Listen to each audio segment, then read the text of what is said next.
So our primary task here today is to talk about managing our users and specifically about using groups to manage those users.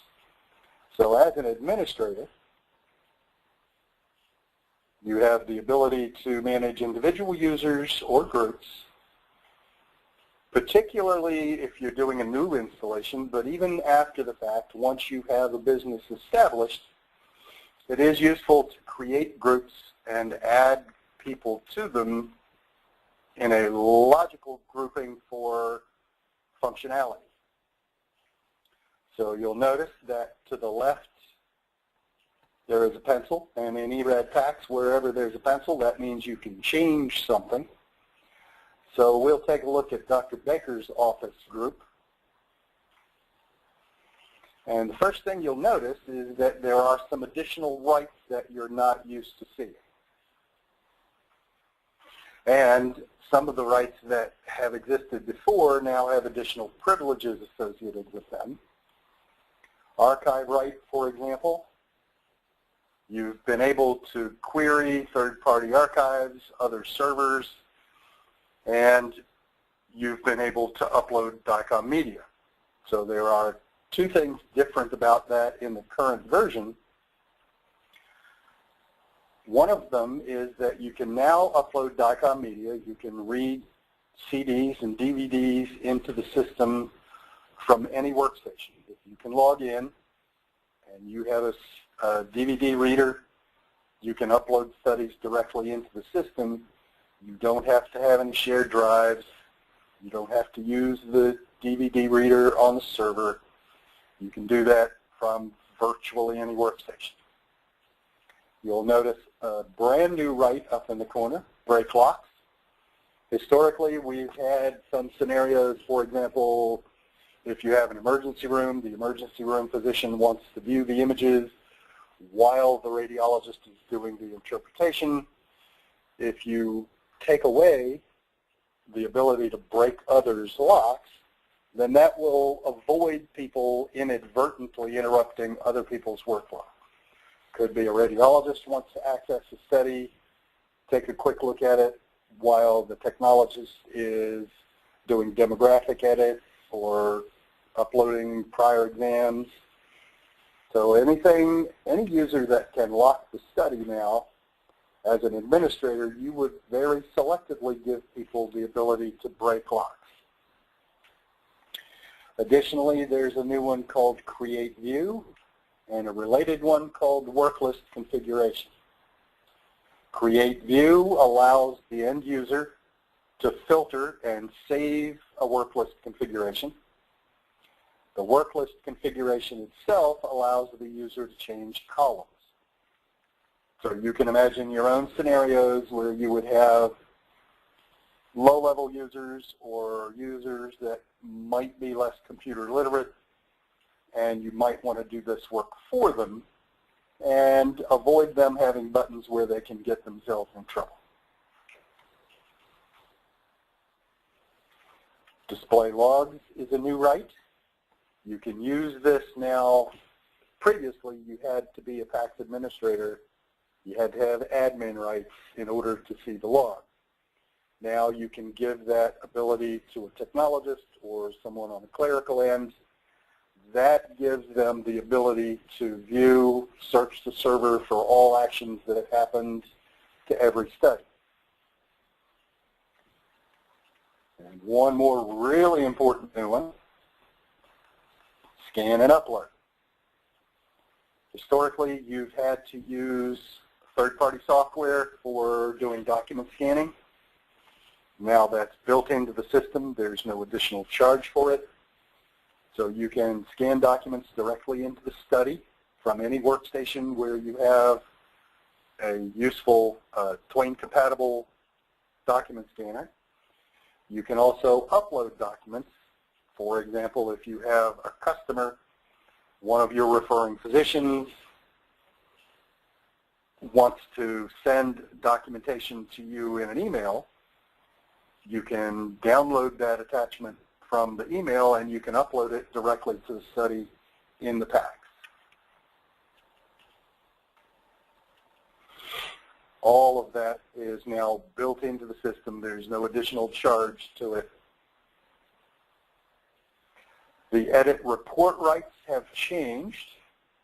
You'll notice that it is now broken into note, dictate, and approve. To be able to transcribe a report, one simply needs edit report rights. Once you have edit report rights, if you have levels of those interpreting the studies, and we have a few sites that have interns perhaps or lower level radiologists doing the first read, they can dictate or create a report, and then you would reserve the approve right for the senior radiologist level users. The note section has been there for a while. That's an internal communication. Any notes that might be put into the report panel by a technologist could be clinical information, could be a reason the exam was incomplete. That's an internal communication that's only visible by those who have edit rights to the report. You can also see that open, which has been there forever. Open is simply the right to be able to use the viewer. Now, we also can enable or disable the ability to do DICOM printing, edit the memory settings, and prefetch. DICOM printing is perhaps useful for the technologists. Editing the memory and editing prefetch would generally be reserved for higher end users that are going to download studies in advance. You'll also notice that since I'm editing a group, all of the users on my system who are not currently in that group are listed so that I can choose one or more of them. I can choose whether they are going to inherit the rights of the group or whether I'm going to manage their rights individually. And when I click Save, they are now part of that group. You can create as many groups as you like. You can edit the groups that exist. Pretty simple process. Create a new group just as though you would historically create a new user.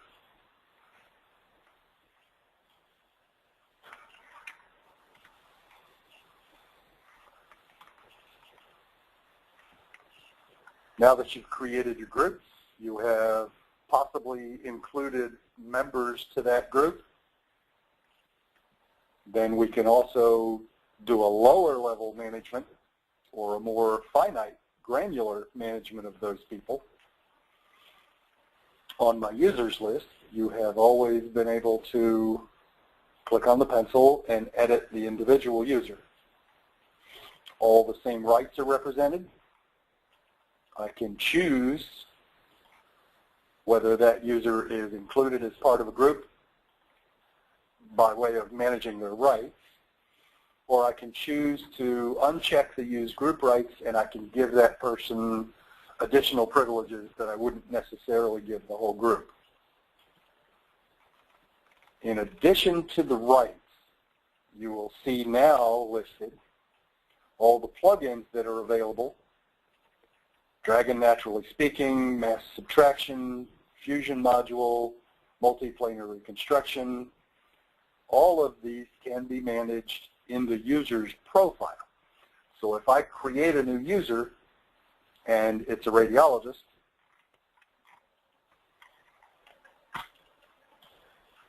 I can choose this button, create a new user, choose a user to copy, copy that user. Now they inherit all the work lists, all the rights, all the plugin authorizations. They inherit everything about that user profile that we can possibly transfer, and you simply have to fill in the demographic portion. So for each of the groups that you create, then it would be ideal to create a model user, so that once you've created that model user, you can use that copy user profile, and you don't have to go through all the thought process about what I want that person to do. This group, for example, is Dr. Baker's office. So as I add users from Dr. Baker's group, I can make them part of the group. They get all the work lists. I can then manage all of those things either on the individual user profile level, but much of it I can manage from managing the group.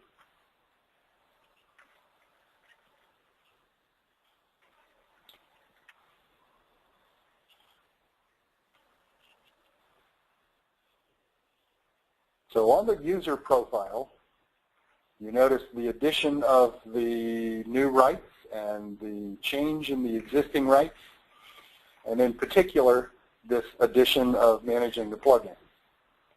Just to remind you, you can also manage those plugins from the administrative settings page.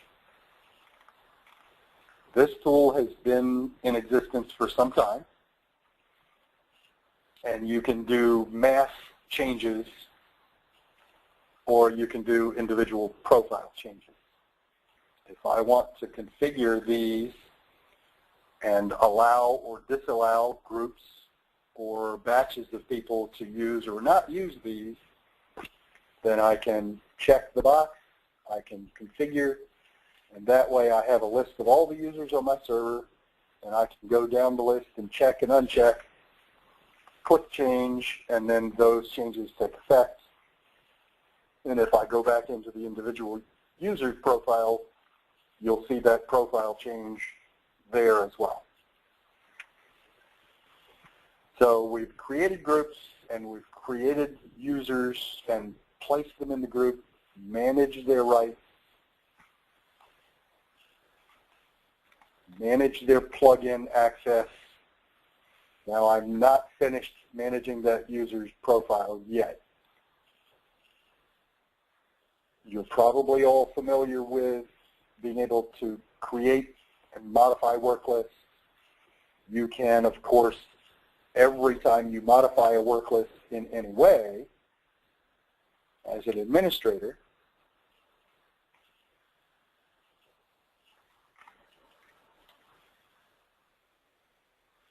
once you create a modification on a work list, you can then save that work list for individuals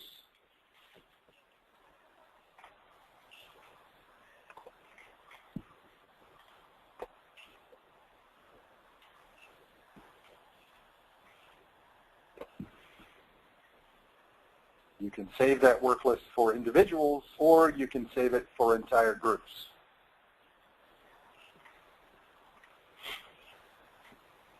Just a refresher, this is where you would also create prefetch work lists, which you can save for the other end users, global restrictions, or their default work list.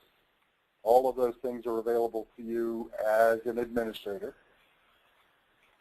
And then once you've done those things, then as an administrator, you have groups. You have an ideal or a prototype user for each of those groups. Then when you want to add someone, you can either create a new user and copy an entire user profile,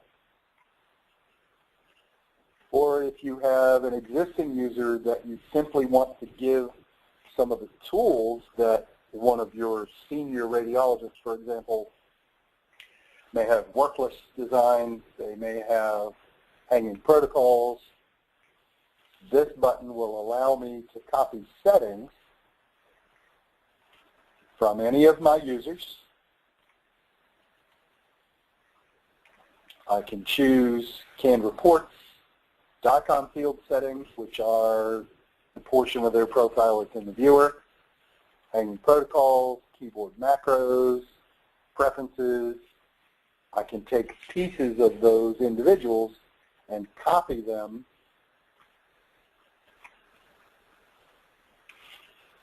to whomever I'd like, or I can copy them to an entire group if I choose. If I choose the group, notice that it automatically highlights the members of that group. Then I can choose the canned reports that I want. I can be selective about it, or I can copy them all. Hanging protocols, hanging protocol sets.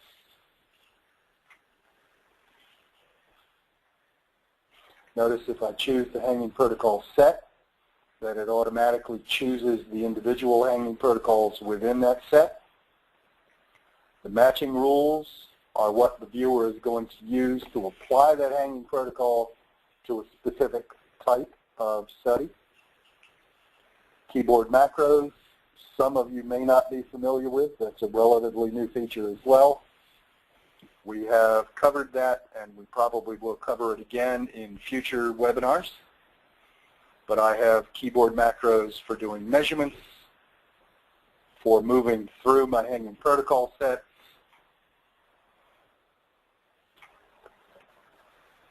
and I have work list filter definitions that I want to copy as well.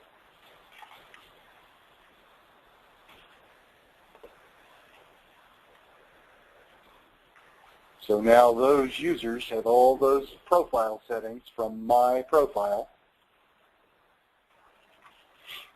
So I've created a group, I created a user.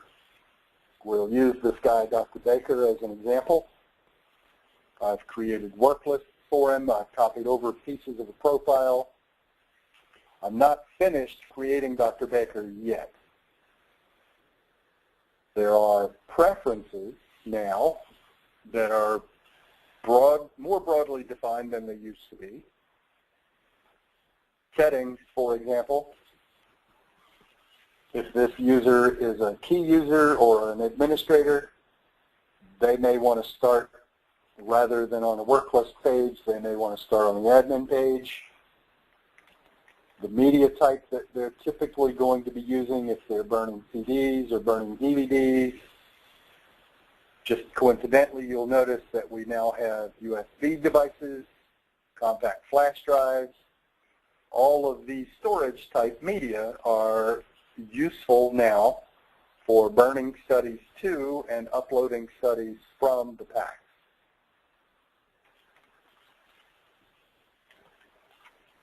The workstation preferences, this is going to be related to my document scanner, and that's only going to be for my technical or clerical administrative folks. It should be noted, though, that this can be done by a referring physician's office. If I want them to be able to upload documents directly to a study, I can give them that right. They don't have to be on my local area network.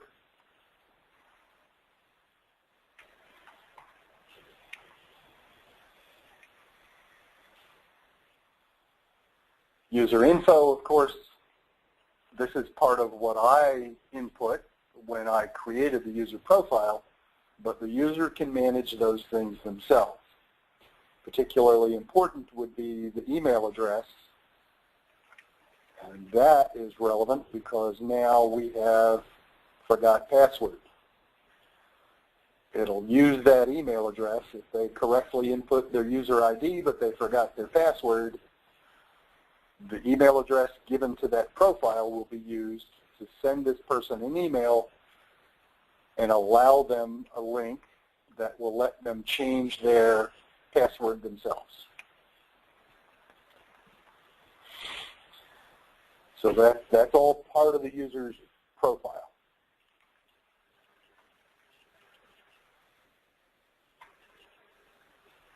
Since we're talking about uploading documents, scanning documents into the system, I can manage those scanned documents in a little more finite manner than I used to be able to. For example, if I have ultrasound worksheets and I want them to be viewable by the radiologist, but I don't necessarily want anyone else logging into the system to see my ultrasound worksheets, I can edit the document type. I can create my own document types. I can choose where they can be seen in the viewer report panel, in the web viewer, attachment page. They can see them as thumbnails in the viewer, as they always have. Beyond being able to tell where those things are visible, I can also restrict who can see them.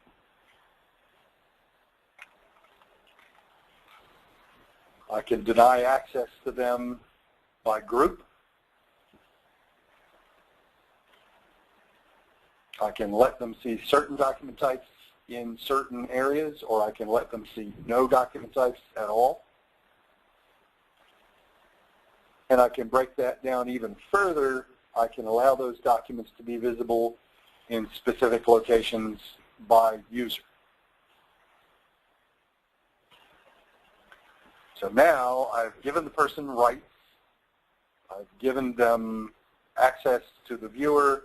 I've given them access to the plugin configurations. I still have one more piece of their profile that has not been built yet. So I'm going to log in as Dr. Baker that we created a while ago. And this coincidentally gives me the chance to bring up, when you create these model users, of course, you're going to log in as them and make sure that you did what you thought you did.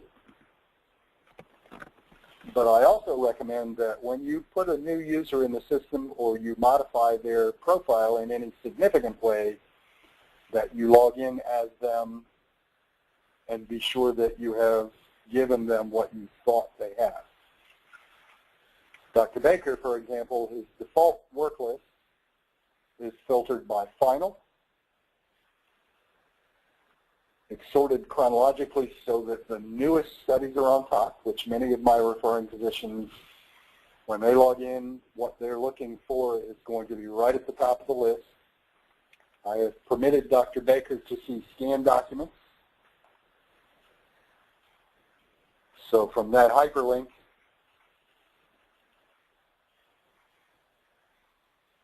he can view any documents that I scanned in which are relevant to the exam. Part that you're probably already familiar with is you can see those documents as well in the viewer. Now, just because I have saved a specific default for Dr. Baker, I also have a broader defined global restriction.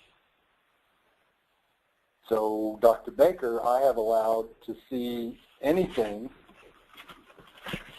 that is listed as him being the referring physician. So he can still do a search and find a study even though it's not on his primary work list. And you'll notice that I have given him the right to modify his own work list, so he can change the column headings, he can save filters, and he can save his own secondary work list if he wishes.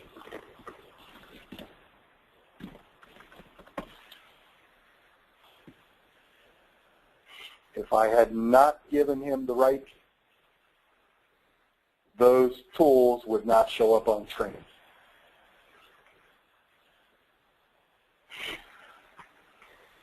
So still working on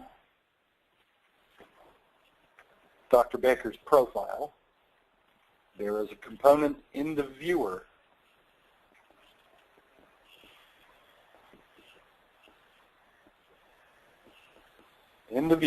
in settings, customize settings. There are a couple of really important pieces.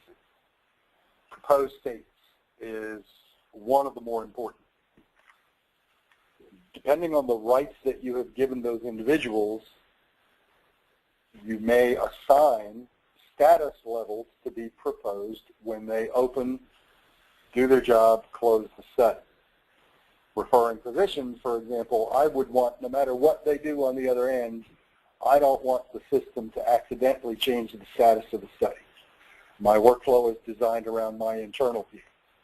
My radiologist obviously will have different proposed states because they'll have a different level of user right my technologists, my quality assurance folks, my clerical administrative people.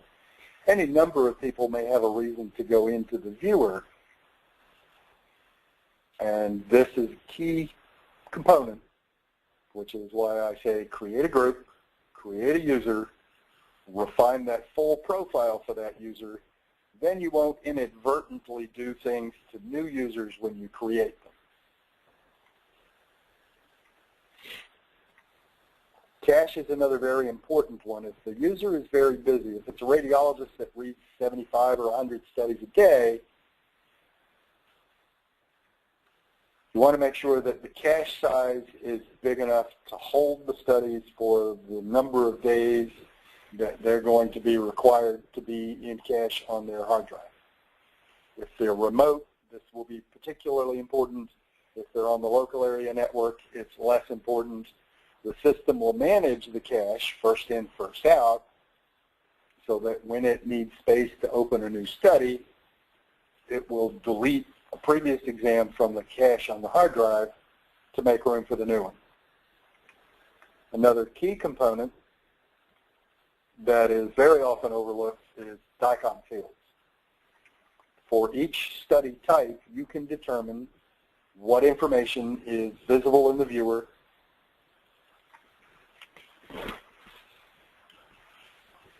what color it is, what side of the screen it's on. You'll notice that for mammography, for example,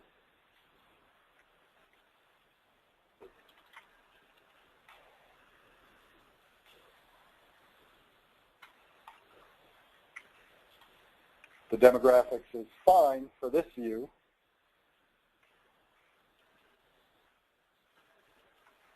but for this view, the words are in the way. So I put the demographics, I put the DICOM header all on one side so I can very easily flip it. And then that would be part of my hanging protocol that I'm going to create.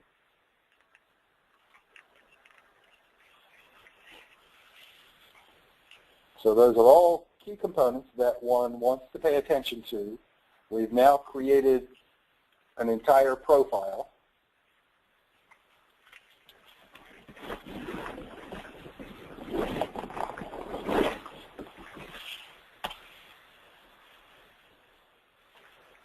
So I've logged back in as me now.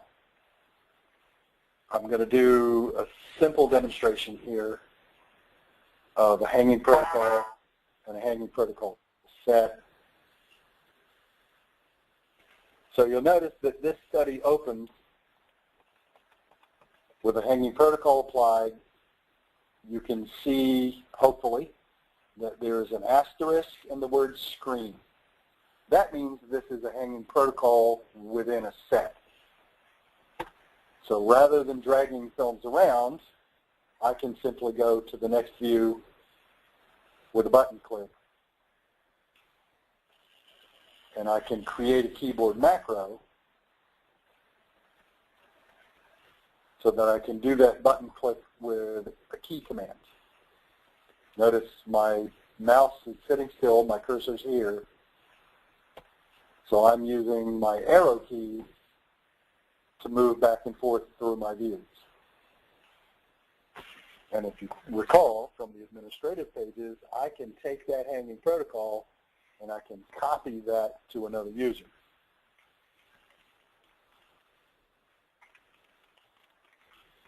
Let's see.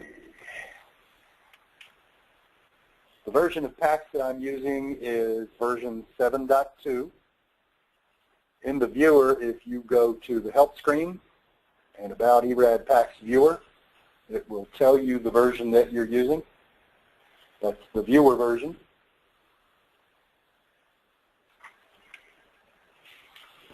And this is the version of software that was just recently released. So if you get an upgrade in the near future, if you have a new site installed in the near future, this is the version of software you will get.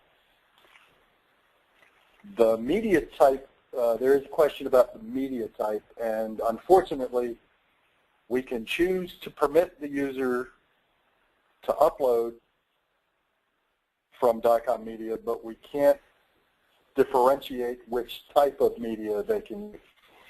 We can let someone with the forward export right, we can let them burn CDs, but we can't stop them from burning DVDs or using a USB drive to forward the study to. So those are the two questions we've gotten so far. And we've only been rolling for about a half an hour. So I will circle back and show just a couple of things. One additional thing that I sort of glided over. On the administrative settings page, we talked about using the document type settings to determine who can see which type documents and where they can see them. We talked about the plugin configuration, so we can determine either in the user's profile or on the admin pages what plugins they can use. And we also have in our security settings, you can control password strength. This is a server-side setting. It affects all users. So you can determine how strong it needs to be, whether it's got to be a certain length, uppercase, lowercase, numbers, those sorts of things. So this is a really good time to ask for additional questions.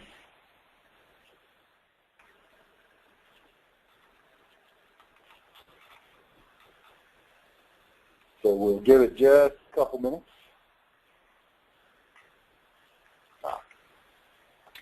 So the question again about restricting media. Once I allow that individual the privilege to use DICOM media, I can't differentiate what type of media they can use. If I allow them to upload from DICOM media or download to DICOM media, all of these media types are available to them. Of course, you can set their default based on what their routine would be, but I can't deny them access to a specific media type.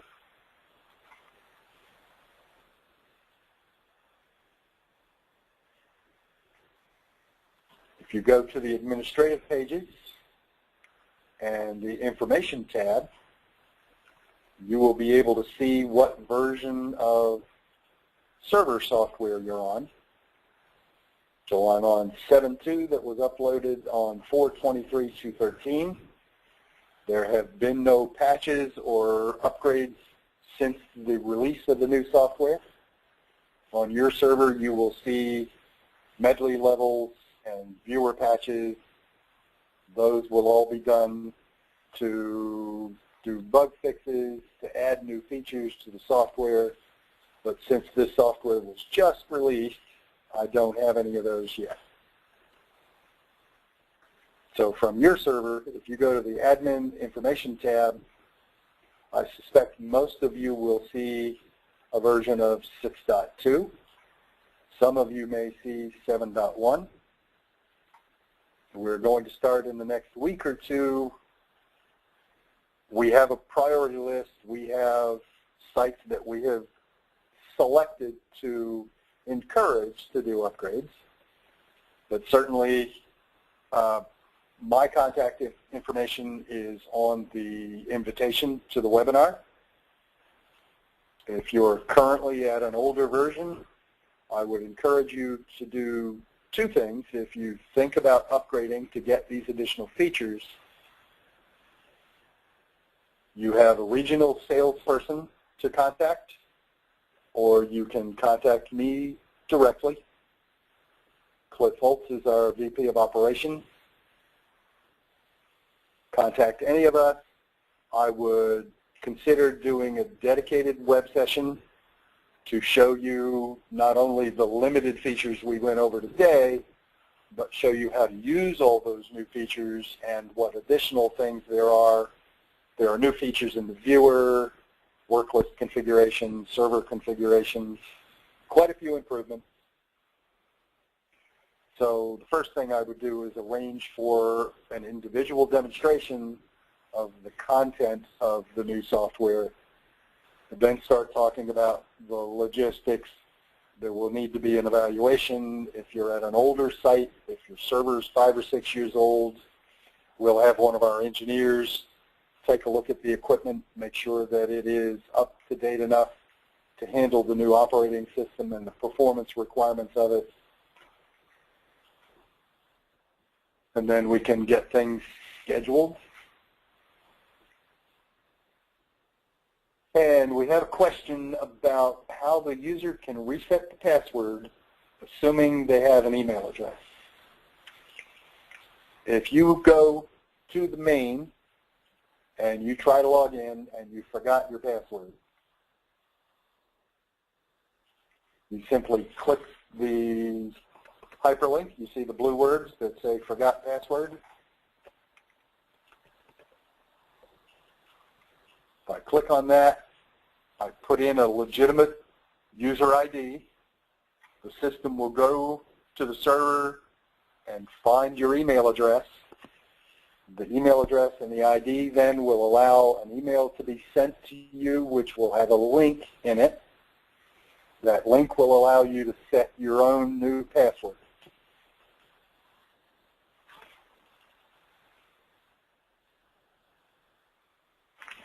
And the next question is about when I copy a user, does it also create that user's work lists? And the answer is yes. When you copy a user, you get their rights, you get their work lists, you get their preferences, you get any hanging protocols they may have, viewer profile settings. Everything about that user that can be copied will be copied. And to get an idea of what those things are, can reports, DICOM fields, hanging protocols, keyboard macros, preferences, preset window levels if you created those, or DICOM print layouts that you may have created, report templates.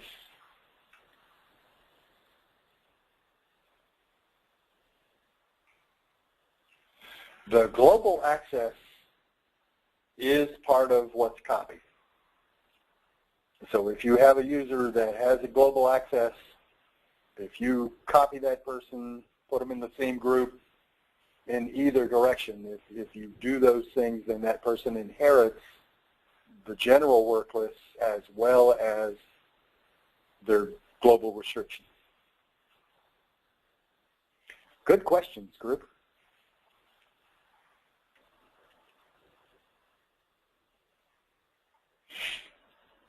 So we have 45 people on the line, 42, pardon me. So we've gotten a reasonable number of questions. I invite you to contact me or Kelly, and we'll get your questions addressed if you want to know anything else. We're going to give it just a couple more minutes and see if there are any more questions coming through. Of course, this whole presentation is being recorded and will be saved, and it'll be posted on the internet. If you go to eRAD.com,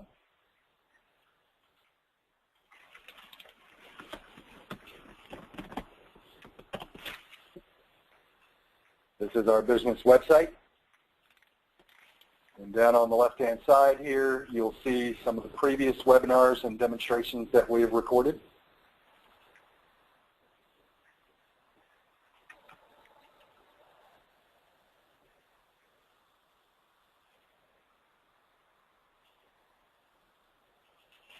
And we have a question that's a little off topic, but I think it's probably worth exploring.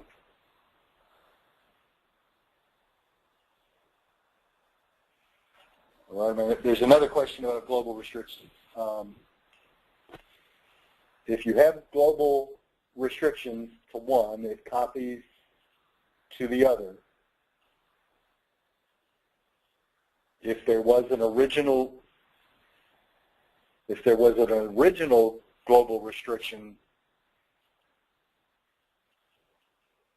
and you copy the work lists from one to another, you will overwrite and give them the new global restriction.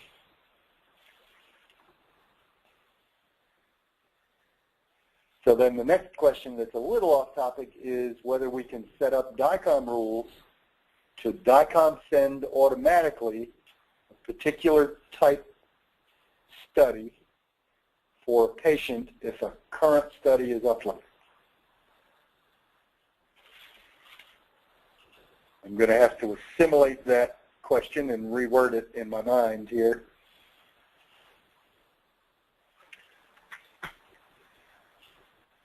If you can create a work list for a specific set of criteria, for example, a patient name,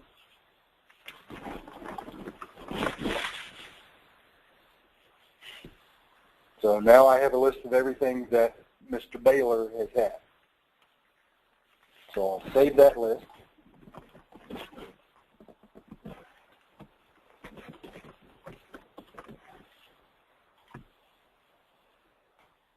And then as an administrator, I can go to other lists. And I have many actions that I can perform based on work lists.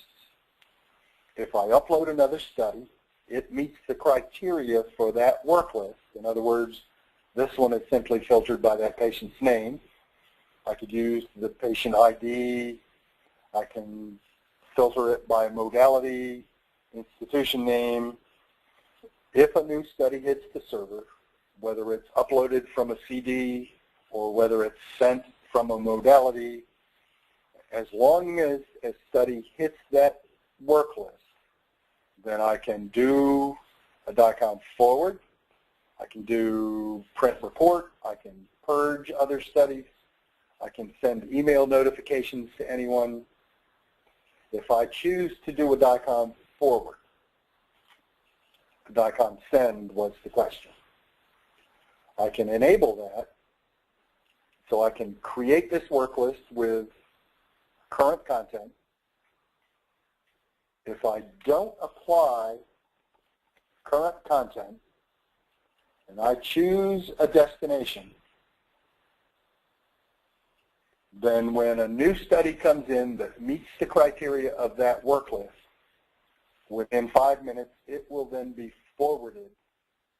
It will not apply to the current content. I don't want to send 6 studies. I just want to, when something new comes in, I want to forward it to another server or to another PACS system, whatever DICOM destination I want to use. And I can choose to keep doing updates. For example, if that study were to have documents scanned in, now those are DICOM objects, then I would send an update to the target as well. Generally, when you're doing DICOM forwards, you don't necessarily want to do updates. I can also do a report only. I can filter by Baylor, status of final. So when I upload a study from a CD, it gets read, the report goes to final, then that would trigger forwarding just the report if I wanted to. So that's forward export write dependent.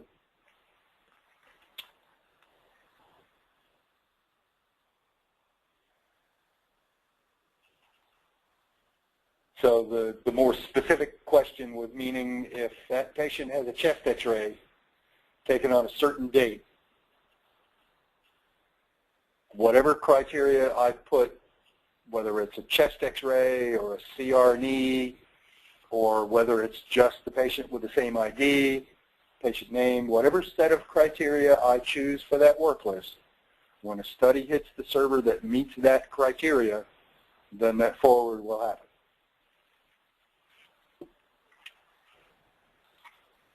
And whoever asked that question, if you're still not clear on what you're trying to get to, if I didn't answer it clearly enough, I'd encourage you to give me a call or send me an email, and we can talk more specifically about workless actions, which if we haven't done a webinar on it yet, we probably will do one in the near future. So we're right on 45 minutes. I appreciate everybody's attention. We're going to give it just about another 60 seconds, so if you have a question, type fast.